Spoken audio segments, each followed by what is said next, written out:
Assalamualaikum warahmatullahi wabarakatuh. Kami dari kelompok 5 yang beranggotakan saya sendiri, Agung Nur Fauzi, dan teman saya yang bernama Agun Gunawan. dan saya Wan Andrian. kami dari kelompok 5 ingin menjelaskan tentang konsep dan definisi routing statis dan source address. Untuk mempersingkat waktu, mari kita mulai. Pengertian routing statis. Routing statis adalah proses di mana suatu router memforward paket ke jaringan yang dituju. Suatu router membuat keputusan berdasarkan IP address yang dituju oleh paket. Semua router menggunakan IP address tujuannya untuk mengirim paket agar keputusan routing tersebut benar. Routing harus belajar bagaimana cara mencapai tujuan. Ketika router menggunakan routing dinamis, informasi ini dipelajari dari router yang lain. Ketika menggunakan routing statis, seorang network administrator mengkonfigurasi informasi tentang jaringan yang ingin dituju secara manual. Maka konfigurasinya harus dilakukan secara manual. Administrator jaringan harus memasukkan atau menghapus rute statis jika terjadi perubahan topologi. Pada jaringan skala besar, jika tetap menggunakan routing statis, maka akan sangat membuang waktu administrator jaringan untuk melakukan update table routing. Karena itu, routing statis hanya mungkin dilakukan untuk jaringan skala kecil. Sedangkan routing dinamis biasa diterapkan di jaringan skala besar dan membutuhkan kemampuan lebih dari administrator. Cara kerja routing statis. 1. Administrator jaringan yang mengkonfigurasi router. 2. Router melakukan routing berdasarkan informasi dalam tabel routing. 3. Routing statis digunakan untuk melewatkan paket data. Seorang administrator harus menggunakan perintah IP route secara manual untuk mengkonfigurasi router dengan routing statis. Kelebihan dan kekurangan routing statis.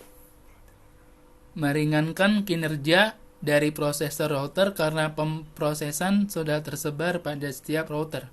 Yang kedua, menghemat bandwidth karena tidak ada bandwidth yang terbuang saat terjadi pertukaran paket. 3.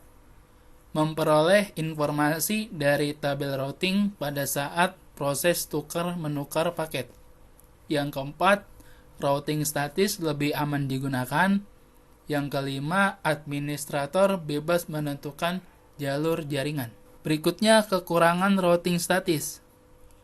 Yang pertama itu, network admin harus mengetahui segala informasi tentang router yang tersambung. Yang kedua itu hanya bisa digunakan untuk jaringan berskala kecil. Yang ketiga, konfigurasi lebih rumit apalagi kalau banyak komputer yang terhubung.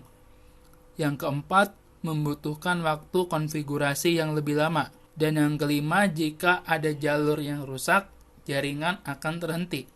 Selanjutnya akan dibawakan oleh Wawan Andrian.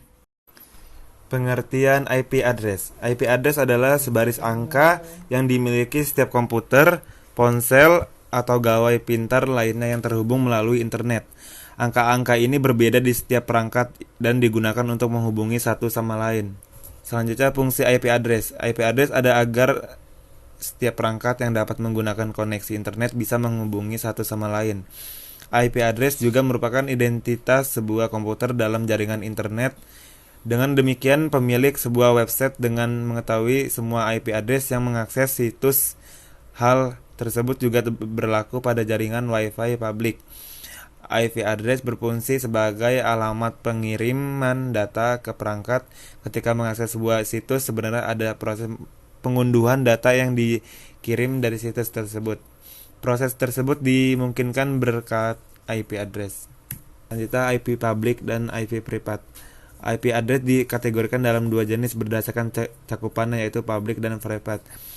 Public sesuai namanya, IP address dengan jenis ini dapat diakses melalui jaringan internet. Oleh karena itu, IP address publik dimiliki oleh segala perangkat yang diperuntukkan khalayak umum.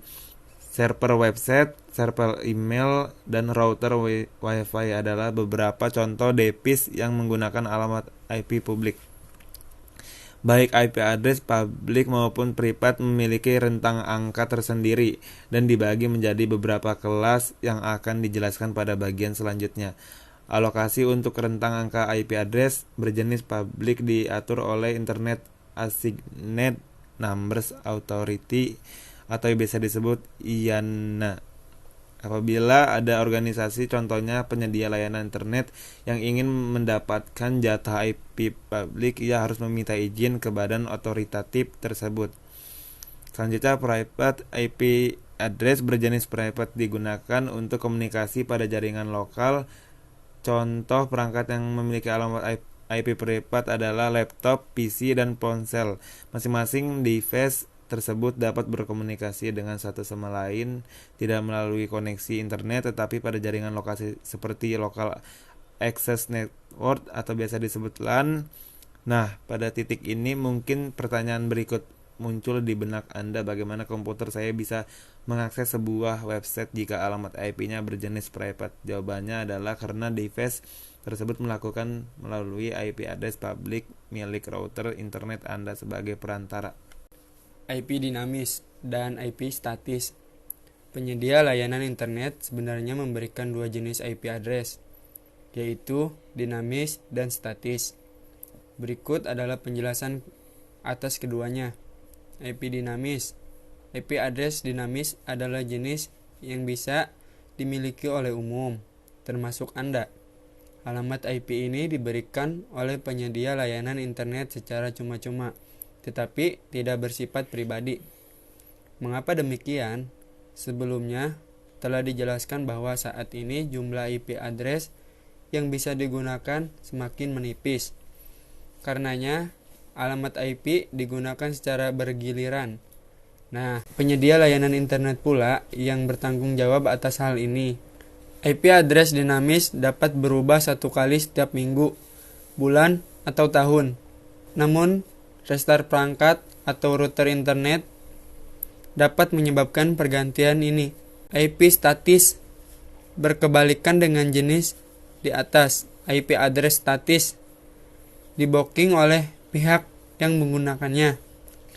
Pengguna yang melakukan reservasi terhadap satu atau lebih alamat IP, termasuk penyedia layanan web hosting, virtual private network, dan server file transfer protokol. Mereka membutuhkan IP address yang tidak berubah karena layanan yang bergantung padanya. Tentunya, Anda harus membayar sejumlah biaya yang diberikan oleh penyedia layanan internet untuk mendapatkan IP address statis, shared IP, dan dedicated IP. Jika Anda menjalankan satu atau lebih website, perlu diketahui bahwa ada dua jenis IP address yang digunakan oleh server web hosting, yaitu shared dan dedicated. Shared IP. Dengan penjelasan sebelumnya mengenai IP public, pastinya Anda sudah paham bahwa masing-masing server website memiliki satu alamat IP. Nah, shared IP biasanya terdapat pada server shared hosting, di mana semua penggunanya berbagi seluruh sumber daya server tersebut, termasuk IP address-nya. Tak hanya itu, semua domain milik seseorang pengguna juga memakai alamat IP yang sama. Dedicated IP. Jika shared IP dipakai bersama-sama oleh semua pengguna pada suatu server, dedicated IP hanya digunakan oleh satu domain. Meskipun jenis IP address ini umumnya ditawarkan pada server, dedicated hosting, dan cloud VPS hosting, beberapa penyedia layanan web hosting memperbolehkan pelanggannya untuk menggunakan dedicated IP pada server shared hosting. Sekian dari kelompok kami, kurang lebihnya mohon dimaafkan. Wassalamualaikum warahmatullahi wabarakatuh.